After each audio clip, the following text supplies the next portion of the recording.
शन्नो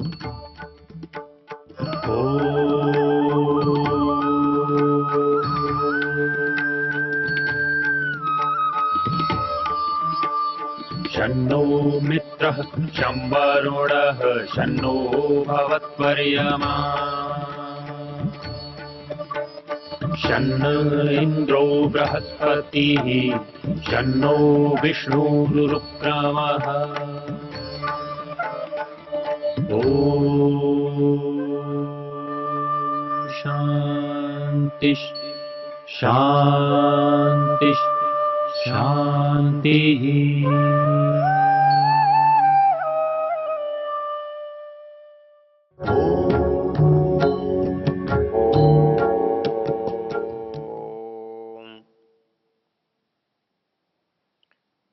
आज का हमारा चर्चा का विषय है यजुर्वेद के 32वें अध्याय का तीसरा मंत्र। ये मंत्र हमारे लिए बहुत प्रसिद्ध है और ऐतिहासिक भी है। ऐतिहासिक इसलिए है, स्वामी दयानंद के जीवन की जो बहुत बड़ी घटना है, जिसका उनके पूरे जीवन के जो शास्त्रार्थ हैं उनमें सबसे महत्वपूर्ण शास्त्रार्थ जो काशी में किया गया, उस काशी का सारे शास्त्रार्थ का जो जय पराजय जिस एक मंत्र पर निर्भर था, वो यही मंत्र था। ऋषि दयानंद का पक्ष था वेद में मूर्ति पूजा का विधान नहीं है, और बाकी सब पौराणिक समुदाय मानता चला आता है कि ये वैदिक है। जो काम वेद में नहीं है और किया जा रहा है वो वैदिक नहीं कहला सकता। और वेद समस्त हमारे हिंदू धर्म का मूल ग्रंथ है। हमने पीछे देखा है, वेदो अखिलो धर्म मूलम, समस्त धर्म का जो मूल है वो वेद है। केवल धर्म का ही नहीं है, इसे शास्त्रकारों ने वेद के दो काम बताते हुए इसके दो विभाजन किए हैं। जैसे हम वेद के विषयों का विभाजन करते हैं,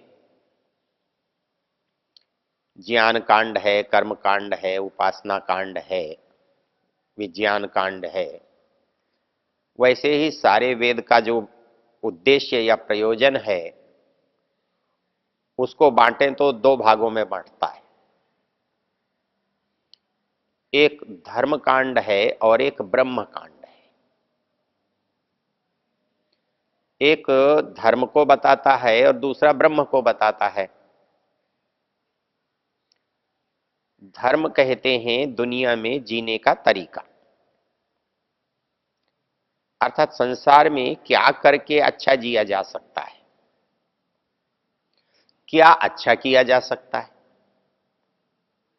क्योंकि मनुष्य के पास करने के विकल्प बहुत हैं,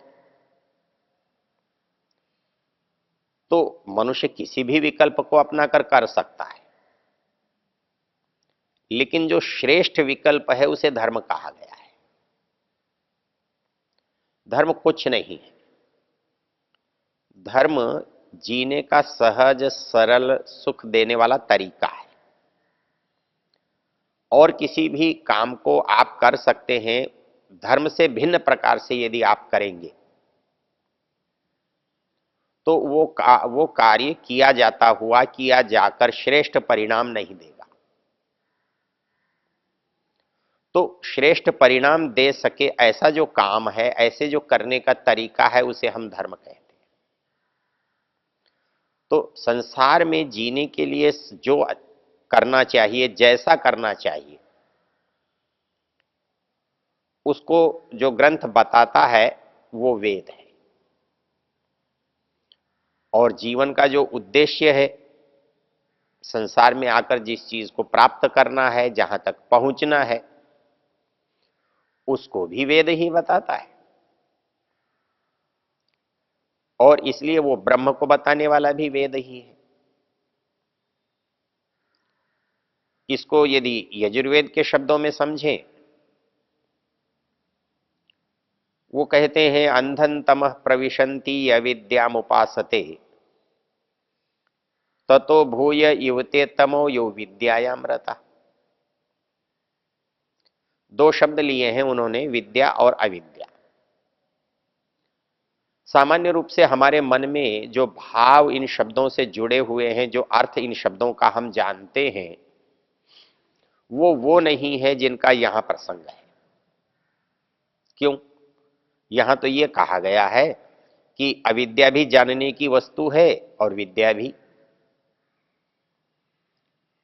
अंधन तमः प्रविशन्ति ये अविद्याम उपासते।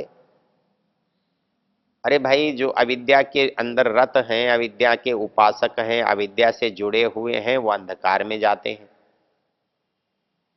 लेकिन ततो भूय युवते तमो यौ विद्यायाम रता।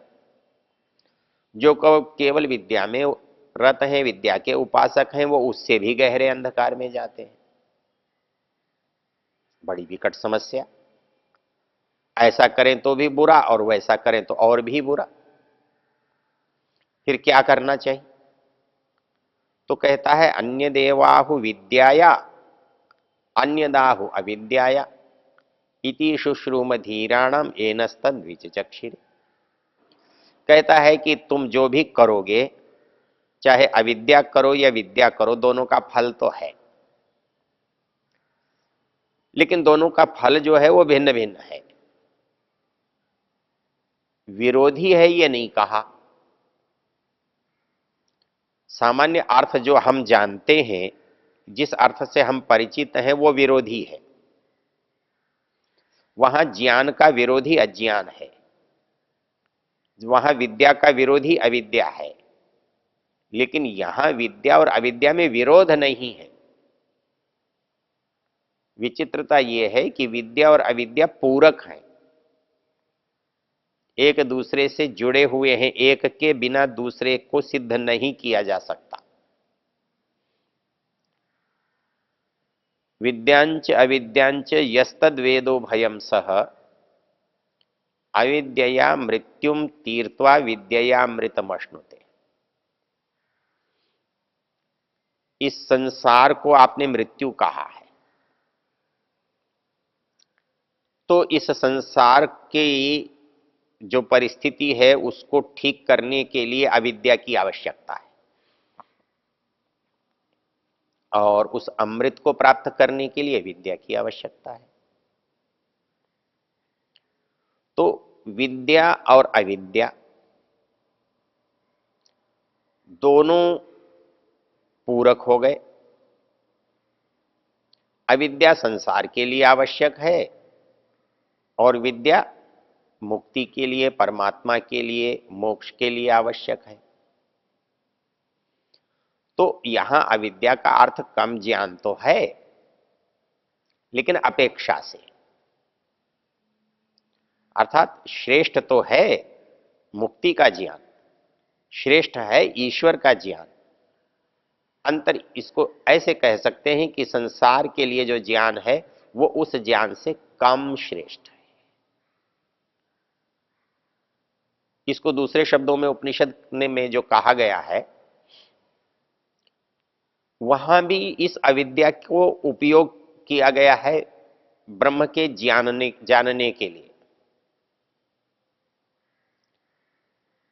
शौनको वै महाशाल आंगिरसम विधिवद उपसन्न पप्रच्छ कस्मिन्नु विज्ञाते भगवं सर्वं विज्ञातम भवती।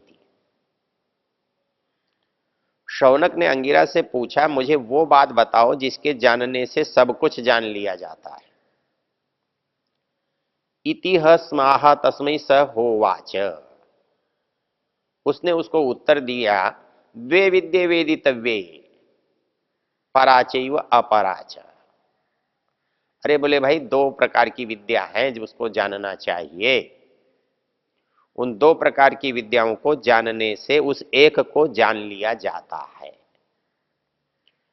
अर्थात इस संसार को जाने बिना उस संसार से परे को नहीं जाना जा सकता।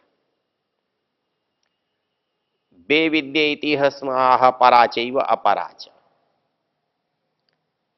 और जब परा और अपरा का कौन प्रतिपादक है ये प्रश्न उठता है,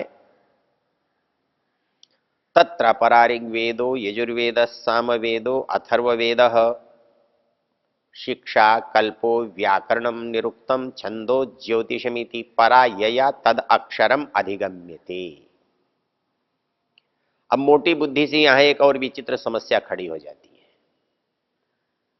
कहता है तो क्या ऋग्वेद यजुर्वेद सामवेद अथर्ववेद शिक्षा कल्प व्याकरण निरुक्त छंद ज्योतिष ये सब अपरा को जानने के लिए है,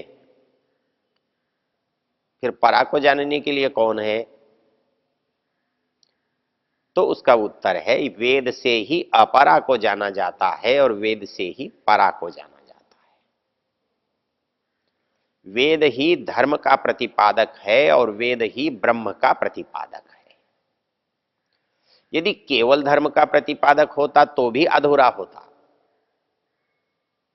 और केवल ब्रह्म का प्रतिपादक होता तो भी अधूरा होता।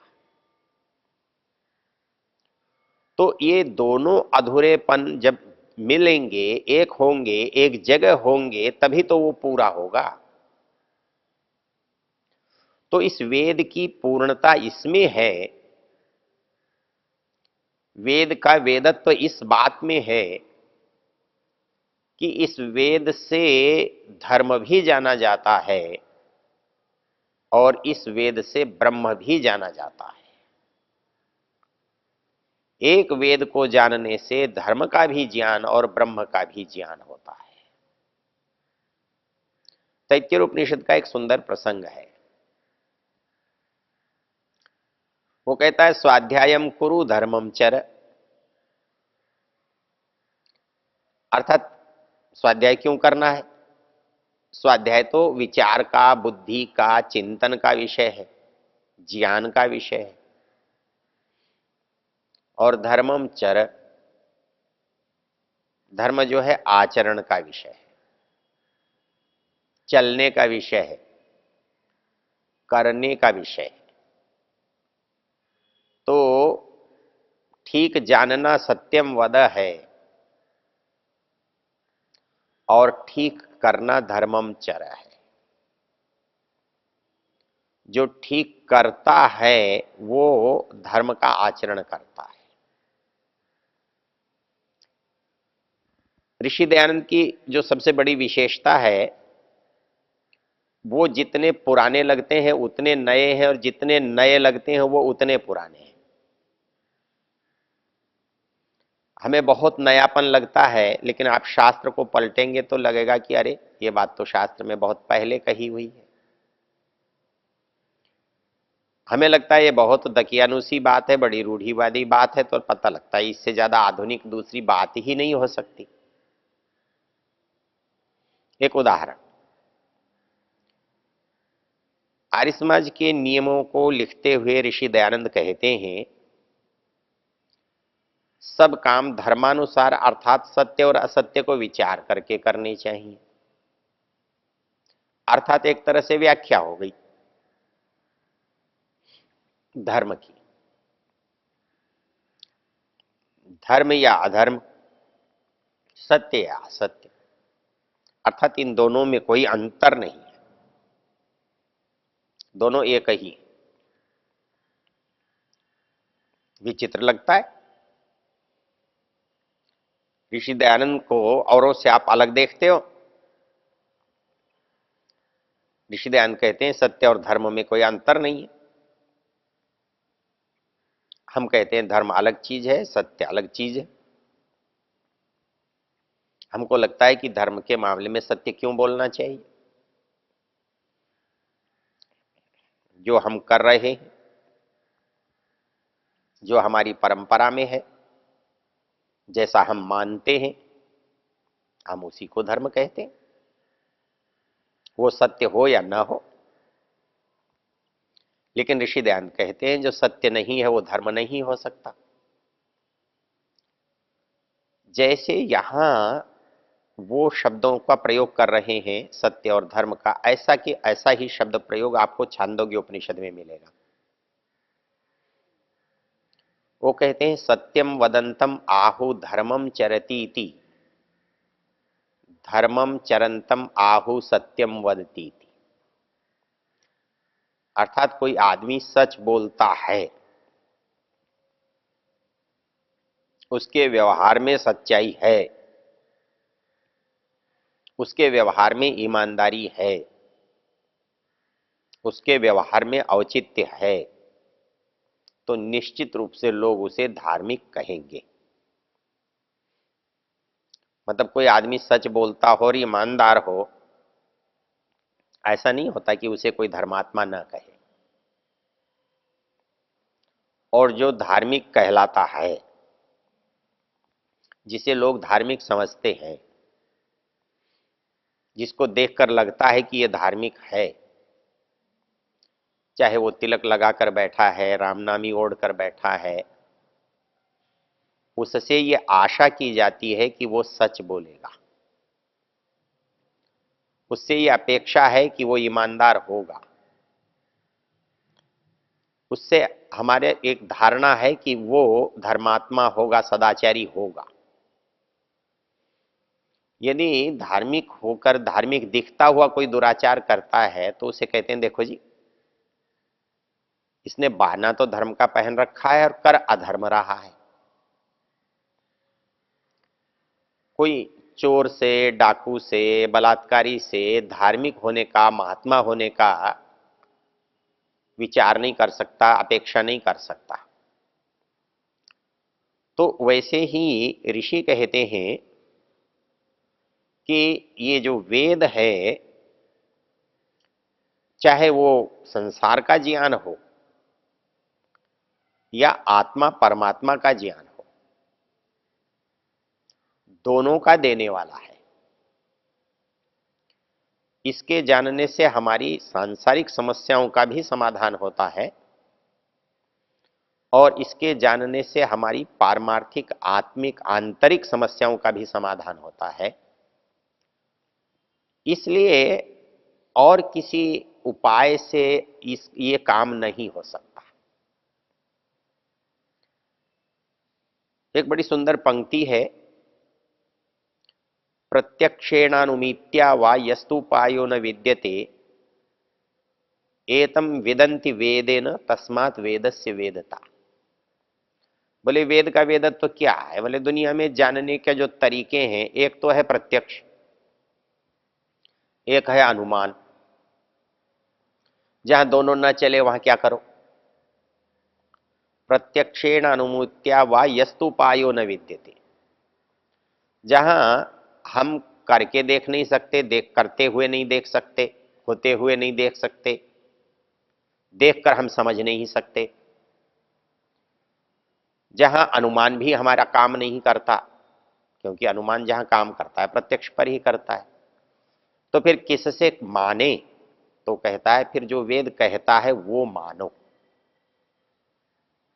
वेदस्य वेदता, एतम वेदन्ति वेदेन तस्मात् वेदस्य वेदता, वही वेदत्व है। ओ